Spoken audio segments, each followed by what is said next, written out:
11th class का अगला chapter करिए कंट्रोल फ्लो पार्ट 1। ये साडा 5वां पार्ट है। सब तो पहले जानिए कि कंट्रोल फ्लो हुंदा की है। विद्यार्थी हुण तक जो असीं प्रोग्राम बनाए हैं उन्हें अंदर एक स्टेटमेंट तो बाद दूसरी स्टेटमेंट, दूसरी बाद तीसरी स्टेटमेंट इस तरीके से लिखते आए हैं। ये आम प्रोग्राम बनाने लिए तो बहुत वधिया तरीका है, आराम नाल साडा काम हो जाता है, इहदे कोई सानू परेशानी का सामना नहीं करना पैंदा। पर व्यवहारिक जीवन दे विच या जो असीं प्रोग्रामिंग करनी हुंदी है, जो असीं प्रॉब्लम्स नू सॉल्व करना हुंदा है, उदों ये तरीका ज़्यादा काम नहीं आंदा। बहुत बार सानू लोड़ पैंदी है कि कुछ स्टेटमेंट्स नू असीं दोबारा रिपीट करिए, सानू उन्हां नू वार-वार लिखण दी लोड़ पैंदी है या किसी चीज़ नू दोहराउण दी लोड़ पैंदी है। मान लो तुसीं रोल नंबर कित्थे एंटर कराना होए तो तुसीं एक सीरीज़ बनानी है नंबर्स दी, इस तरीके की सिचुएशन आती है। या कई बार सानू डिसीजन मेकिंग करनी पैंदी है कि अगर ये वाली सिचुएशन है तो तुसीं की काम करना है, अगर दूसरी सिचुएशन अराइज करती है तो तुसीं किहड़ा काम करना है। इस तरीके के कामां नू करन लई या कई बार सानू कुछ स्टेटमेंट्स नू स्किप करके अगे जंप करना पैंदा है। उस सिचुएशंस दे अंदर साडी आम प्रोग्रामिंग जो है वो काम नहीं आती, उत्थे सानू फिर कंट्रोल फ्लो स्टेटमेंट्स का सहारा लेना पैंदा है, मदद लैनी पैंदी है। तो कंट्रोल फ्लो स्टेटमेंट्स जो है वो साडे कोले कुछ हदायतां दा समूह है या कुछ स्टेटमेंट्स हैं जो असीं यूज करके ये सारे कामां दी प्रॉब्लम्स नू सॉल्व कर सकते हैं। जो साडे कोले हुणे पर सुनिया सीगियां कि सानू कुछ स्टेटमेंट्स नू रिपीट करना पैंदा है या कुछ हदायतां नू रिपीट करन दी जरूरत पैंदी है, उत्थे असीं लूपिंग दी वरतों कर सकते हैं। जिथे असीं डिसीजन मेकिंग यूज करनी है या कुछ निर्णय लेना है उस दे बेस ते तुसीं काम नू पूरा करना है, उत्थे असीं कंडीशनल स्टेटमेंट्स नू वर सकते हैं। जिथे आपां नू जंप करन दी लोड़ पैंदी है उत्थे आपां जंपिंग स्टेटमेंट्स नू यूज कर सकते हैं। आओ असीं देखिए कंट्रोल फ्लो दे अंदर की चीज़ां सानू इत्थे सी भाषा के अंदर प्रोवाइड की गई हैं। सब तो पहला आती है ब्रांचिंग। ब्रांचिंग हुंदी की है? ब्रांचिंग तो भाव है कि हदायतां दा एक समूह लागू करना जो कि एक फैसले के नतीजे के अनुसार अपना की करेगा, काम नू पूरा करेगा। तो एक फैसला तुसीं लेना होएगा, डिसीजन मेकिंग करनी है, उस डिसीजन मेकिंग के बेस ते आपां करना है अगले स्टैप नू अपने कोले काम च लैके आवांगे। उस तरीके के काम नू करन लई आपां करते हैं अपने कोले ब्रांचिंग स्टेटमेंट्स नू या अपने कोले कंडीशनल स्टेटमेंट्स नू यूज करांगे। आओ देखिए अपने कोले कंडीशनल स्टेटमेंट्स किहड़ी-किहड़ियां हन। प्रोग्राम विच सिलसिलावार स्ट्रक्चर दे नाल साडे कोले ये कंडीशनल स्टेटमेंट्स जो है वो दिखाई दिंदियां हन। मतलब उत्ते तुसीं स्टेटमेंट्स लिखियां होणगियां स्टैप बाय स्टैप, उस तो बाद जिथे पर डिसीजन लेना है उत्थे तुहाडे कोले की मिलेगा, अपने कोले ये वाली स्टेटमेंट्स तुहानूं देखण च मिलणगियां प्रोग्रामिंग दे अंदर। एक पर्टिकुलर कंडीशन दे बेस पे फैसला करदियां हैं। अगर वो कंडीशन सैटिस्फाई करती है, अगर वो एक्सप्रेशन सैटिस्फाई हुंदी है तो अपना अगला काम होएगा, अगर वो एक्सप्रेशन या कंडीशन अपनी सैटिस्फाई नहीं हुंदी तो अपना अगला काम नहीं होएगा।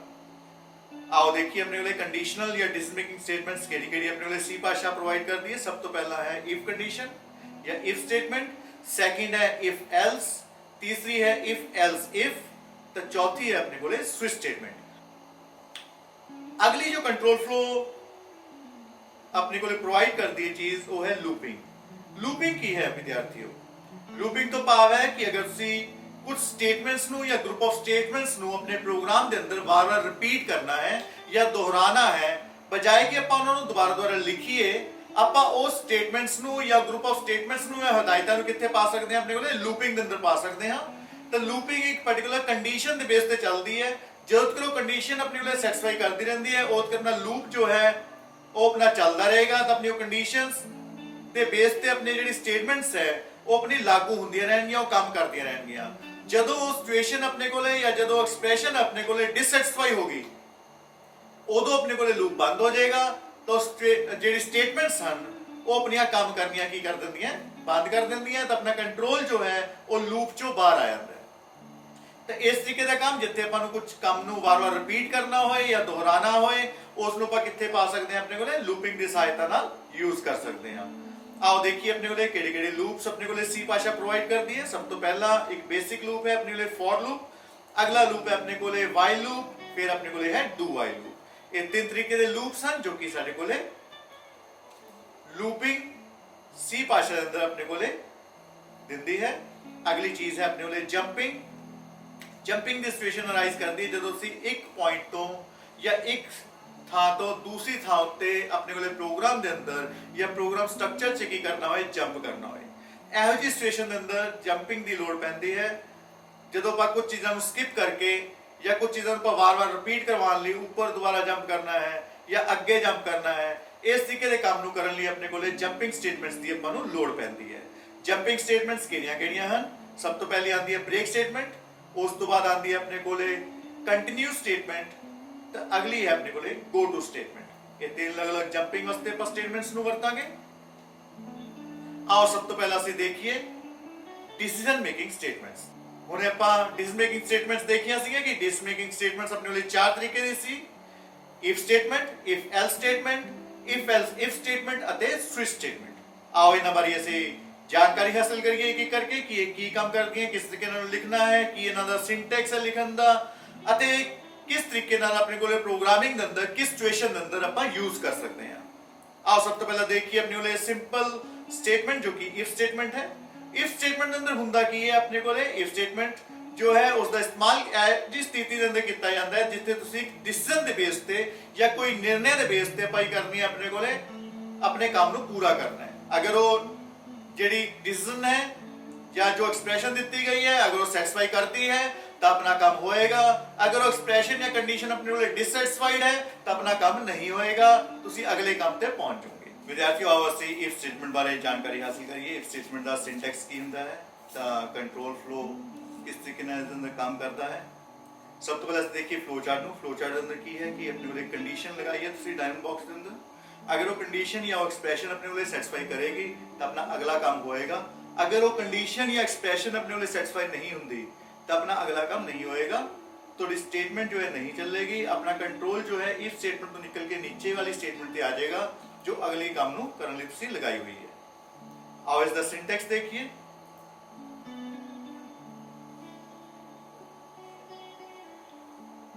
तो इफ स्टेटमेंट जो सिंपल स्टेटमेंट है उन्होंने दो तरीके नाल लिख सकते हैं। एक तो इफ कंडीशन तो स्टेटमेंट। ये वाली सिचुएशन अपने कोले उदों ठीक बैठदी है जदों तुहाडे कोले एक स्टेटमेंट है, तो सिंपल तुम स्टेटमेंट अपने लिख सकते हो तो अपने काम को चला सकते हो। अगर वो सिचुएशन नहीं होती पूरी तो अगली स्टेटमेंट जी वो चल जाएगी। पर जेकर तुहाडे कोल एक तो ज़्यादा स्टेटमेंट्स हैं तो तुम अगला सिंटैक्स यूज कर सकते हो ताकि चंगे तरीके अपने को प्रोग्राम की एक सिचुएशन बना सकीए या उन्होंने लिख सकीए। इफ कंडीशन करली ब्रैकेट स्टार्ट करोगे, उस तो बाद आप स्टेटमेंट्स लिखांगे जो असीं करनियां हैं अगर वो कंडीशन अपनी सैटिस्फाई होंदी है। तो अगर वो कंडीशन या एक्सप्रेशन ठीक नहीं बैठती तो अपने को नीचे वाली स्टेटमेंट्स नहीं चलनगियां जो करली ब्रैकेट के अंदर लिखी हैं। तो अपना कंट्रोल जो है इफ कंडीशन से नहीं जाएगा, वो कंडीशन तो बाहर आके अगली स्टेटमेंट उत्ते जो उसके नीचे दित्तियां गईयां होणगियां जेकर तो वो चलन लग जाणगियां। आओ एक छोटा प्रोग्राम देखिए आपां इफ कंडीशन नूं समझण लई। सब तो पहला आपां इत्थे देखिया, आओ एक छोटा प्रोग्राम देखिए आपां इफ कंडीशन नूं समझण लई। ਅਸੀਂ ਇੱਕ ਪ੍ਰੋਗਰਾਮ ਬਣਾ ਰਹੇ ਹਾਂ ਏਜ ਆਫ ਵੋਟ ਫਾਈਂਡ ਕਰਨ ਲਈ ਯੂਜ਼ਰਸ ਦੀ ਕਿ ਉਹ ਵੋਟ ਕਰ ਸਕਦੇ ਹਨ ਜਾਂ ਨਹੀਂ ਕਰ ਸਕਦੇ। ਤਾਂ ਉਸ ਲਈ ਇੱਕ ਵੇਰੀਏਬਲ ਲੈ ਲਿਆ ਆਪਾਂ ਇੰਟੀਜਰ ਟਾਈਪ ਵੇਰੀਏਬਲ ਏਜ।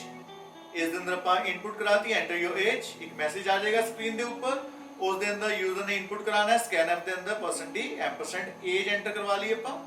ਹੁਣ ਆਪਣੇ ਕੋਲੇ ਏਜ ਆ ਗਈ ਹੈ ਯੂਜ਼ਰ ਦੀ ਜੋ ਵੀ ਏਜ ਉਹਨੇ ਐਂਟਰ ਕੀਤੀ ਹੈ। ਹੁਣ ਇੱਥੇ ਕੰਡੀਸ਼ਨ ਲਗਾਈ if age is more than equal to 18। अगर एज जो है अपनी या तो 18 के बराबर है या 18 तो उत्ते है तो आप एक मैसेज लिखता अंदर होंगे यू कैन वोट। तो अगर अपनी यूजर एंटर करता है एज 18 या 18 तो अबव तो मैसेज अपने लिए स्क्रीन के ऊपर प्रिंट होकर आ जाएगा कि तुसी वोट कर सकते हो। अगर वो यूजर एंटर करता है एज 18 तो नीचे तो कुछ भी काम नहीं होएगा। कंट्रोल जो है इफ कंडीशन के अंदर नहीं जाएगा, वो इफ कंडीशन तो बाद वाली ਜਿਹੜੀ स्टेटमेंट्स है उन्होंने उत्ते आके अपने कोले काम ਨੂੰ ਕਰਵਾਏਗਾ। ਤਾਂ अगर ਆਪਾਂ ਚਾਹਨੇ ਕਿ ਮੰਨ ਲਓ ਤੁਹਾਡੇ ਕੋਲੇ ਇਹ ਤਾਂ ਉਹਨੇ ਦੱਸਦਾ ਕਿ ਤੁਸੀਂ ਵੋਟ ਕਰ ਸਕਦੇ ਹੋ ਨਹੀਂ ਕਰ ਸਕਦੇ, ਪਰ ਜੇਕਰ ਆਪਾਂ ਚਾਹਨੇ ਕਿ ਕੁਝ ਅਲਟਰਨੇਟ ਮੈਸੇਜ ਦੇ ਦੇ ਸਾਨੂੰ, ਅਗਰ ਆਪਾਂ ਵੋਟ ਨਹੀਂ ਕਰ ਸਕਦੇ ਤਾਂ ਘੱਟ ਤੋਂ ਘੱਟ ਇਹ ਦੱਸ ਦੇ ਕਿ ਹਾਂਜੀ ਤੁਸੀਂ ਵੋਟ ਨਹੀਂ ਕਰ ਸਕਦੇ। ਤੇ ਇਹੋ ਜਿਹੀ ਸਿਚੁਏਸ਼ਨ ਦੇ ਅੰਦਰ ਆਪਣੇ ਕੋਲੇ ਕੀ ਕਰਨਾ ਪੈਂਦਾ ਤੁਹਾਨੂੰ ਇਫ ਐਲਸ ਨੂੰ ਯੂਜ਼ ਕਰਨਾ ਪੈਂਦਾ। ਐਲਸ ਮਤਲਬ ਅਲਟਰਨੇਟਿਵਲੀ ਤੁਸੀਂ ਕੁਝ ਹੋਰ ਕੰਮ ਕਰਵਾਉਣਾ ਹੈ। या अगर इफ कंडीशन नहीं ਸੈਟੀਸਫਾਈ ਕਰਦੀ ਤਾਂ ਤੁਸੀਂ ਉਸ ਦੇ ਬਦਲੇ 'ਚ ਹੁਣ ਕੰਮ ਕੀ ਕਰਵਾਉਣਾ ਹੈ, ਉਸ ਸਿਚੁਏਸ਼ਨ ਦੇ ਅੰਦਰ ਆਪਾਂ ਇਫ ਐਲਸ ਨੂੰ ਯੂਜ਼ ਕਰਾਂਗੇ। आओ इस ਨੂੰ देखिए।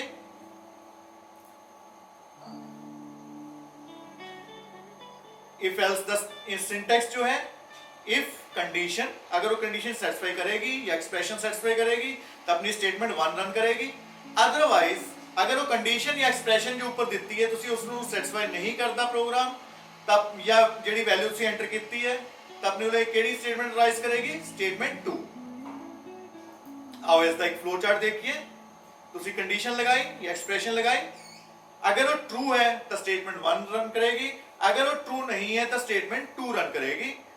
तो उस तो बाद अपना प्रोग्राम जो है वो क्लोज हो जाएगा या थोड़ी स्टेटमेंट जो है वो क्लोज हो जाएगी, अपना कंट्रोल जो है उस तो बाहर आ जाएगा।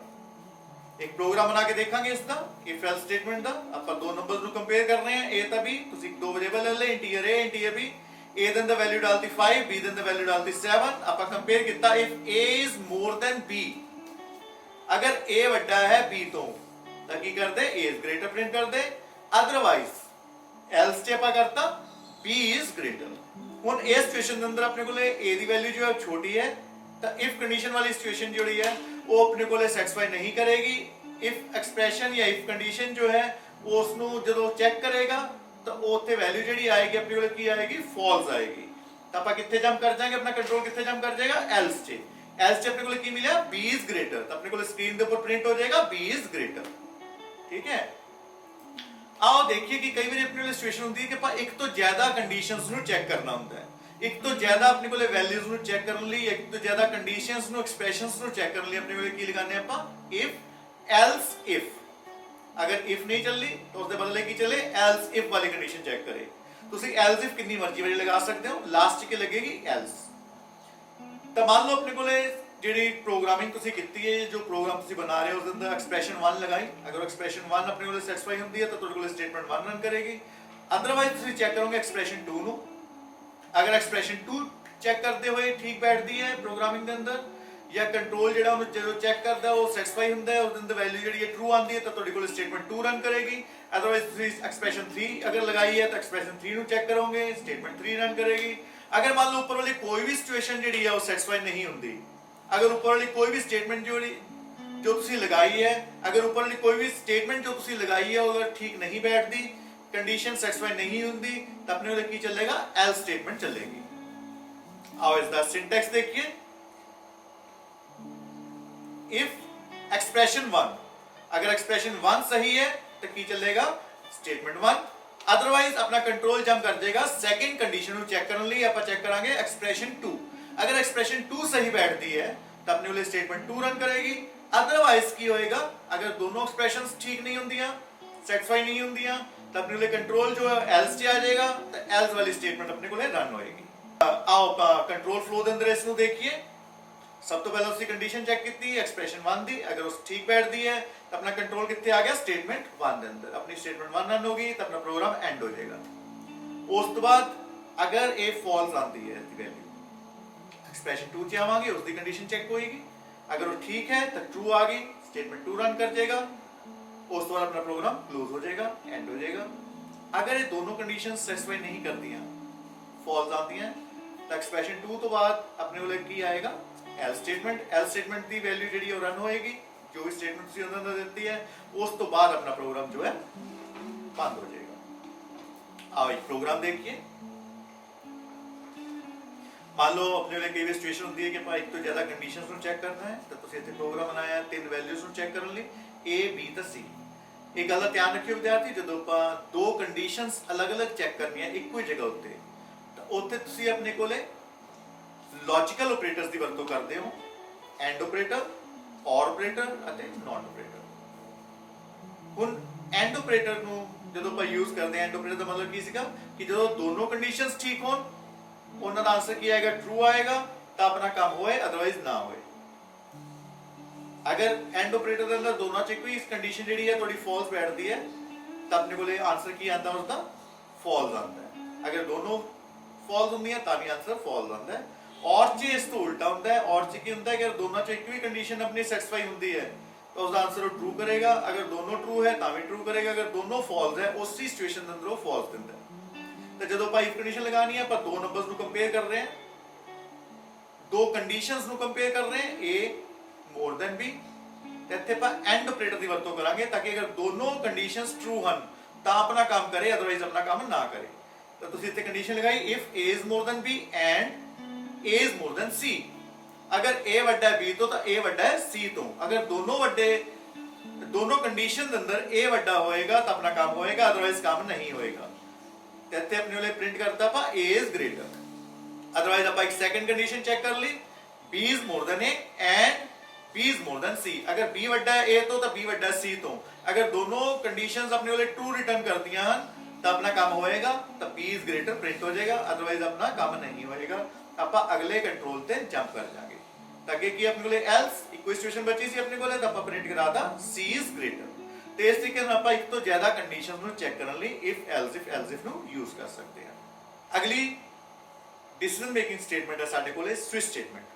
ਹੁਣ ਇਫ ਕੰਡੀਸ਼ਨ ਦੇ ਅੰਦਰ ਆਪਾਂ ਦੇਖਿਆ ਸੀ ਕਿ ਵੈਲਿਊ ਆਪਣੇ ਕੋਲੇ ਜਿਹੜੀ ਆਉਂਦੀ ਹੈ ਉਹ ਇੱਕੋ ਹੀ ਆਉਂਦੀ ਹੈ, ਉਸ ਇੱਕ ਵੈਲਿਊ ਦੇ ਬੇਸ ਤੇ ਆਪਾਂ ਹੀ ਕਰਦੇ ਹਾਂ ਅਲੱਗ-ਅਲੱਗ ਸਿਚੁਏਸ਼ਨਸ ਨੂੰ, ਅਲੱਗ-ਅਲੱਗ ਕੰਡੀਸ਼ਨਸ ਨੂੰ ਲਗਾ ਕੇ ਉਹਨੂੰ ਚੈੱਕ ਕਰਦੇ ਹਾਂ। ਪਰ ਕਈ ਵਾਰ ਆਪਣੇ ਕੋਲੇ ਸਿਚੁਏਸ਼ਨ ਹੁੰਦੀ ਹੈ ਕਿ ਆਪਾਂ ਇੱਕ ਤੋਂ ਜ਼ਿਆਦਾ ਵੈਲਿਊਜ਼ ਨੂੰ ਦੇਣਾ ਹੁੰਦਾ ਹੈ, ਤਾਂ ਉਹਦੇ ਬੇਸ ਤੇ ਆਪਾਂ ਕੰਮ ਨੂੰ ਕਰਨਾ। ਜਿਵੇਂ ਤੁਸੀਂ ਮੈਨੂ ਬਣਾਉਣਾ ਹੈ ਕਿ ਅਗਰ ਆਪਾਂ ਇੱਕ ਕਲਿੱਕ ਕੀਤਾ ਤਾਂ ਆਪਣਾ ਇਹ ਕੰਮ ਕਰਦੇ, ਦੋ ਕਲਿੱਕ ਕੀਤਾ ਤਾਂ ਇਹ ਵਾਲਾ ਕੰਮ ਕਰਦੇ, ਤਿੰਨ ਕਲਿੱਕ ਕੀਤਾ ਤਾਂ ਇਹ ਵਾਲਾ ਕੰਮ ਕਰਦੇ। ਇਸ ਤਰੀਕੇ ਦੀ ਸਿਚੁਏਸ਼ਨਸ ਨੂੰ ਬਣਾਉਣ ਲਈ ਆਪਣੇ ਕੋਲੇ ਆਪਾਂ ਸਵਿਚ ਸਟੇਟਮੈਂਟ ਦੀ ਵਰਤੋਂ ਕਰਦੇ ਹਾਂ ਜਦੋਂ ਤੁਸੀਂ ਮੈਨੂ ਟਾਈਪ ਕੰਮ ਨੂੰ ਕਰਨਾ ਹੋਵੇ।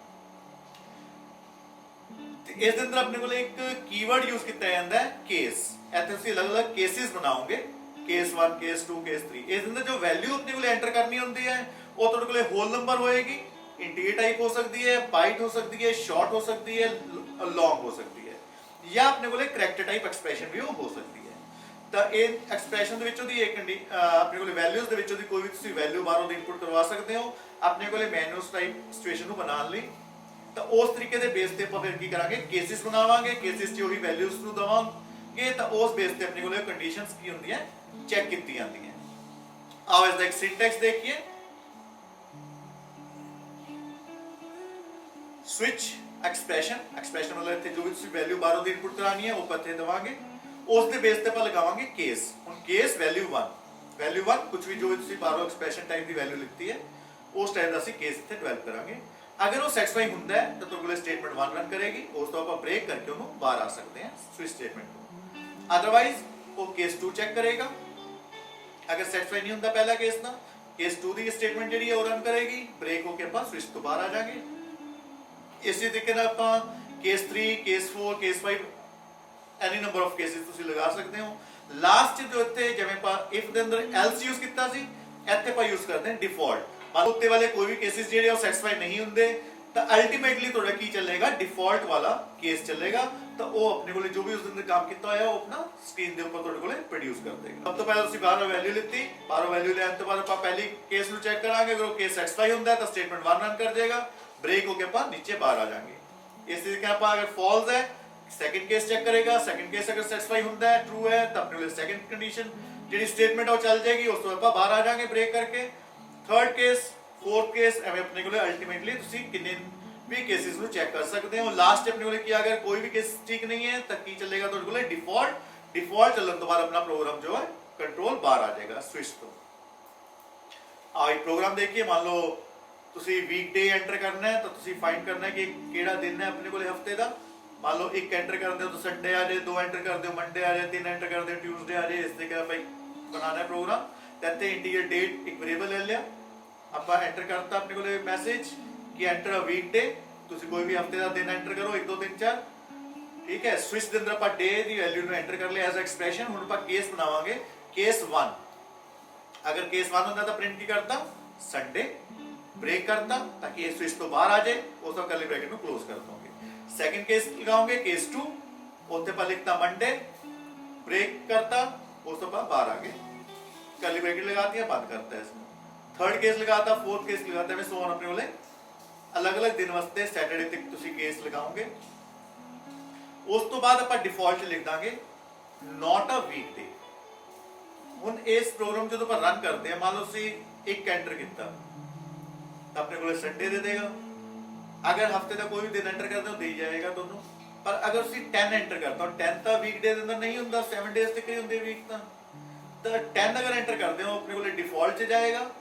डिफॉल्ट च जाके तुहानू की कर देगा, नॉट अ वीकडे प्रिंट कर देगा स्क्रीन के ऊपर। आओ अगे असीं देखिए ब्रेक स्टेटमेंट्स।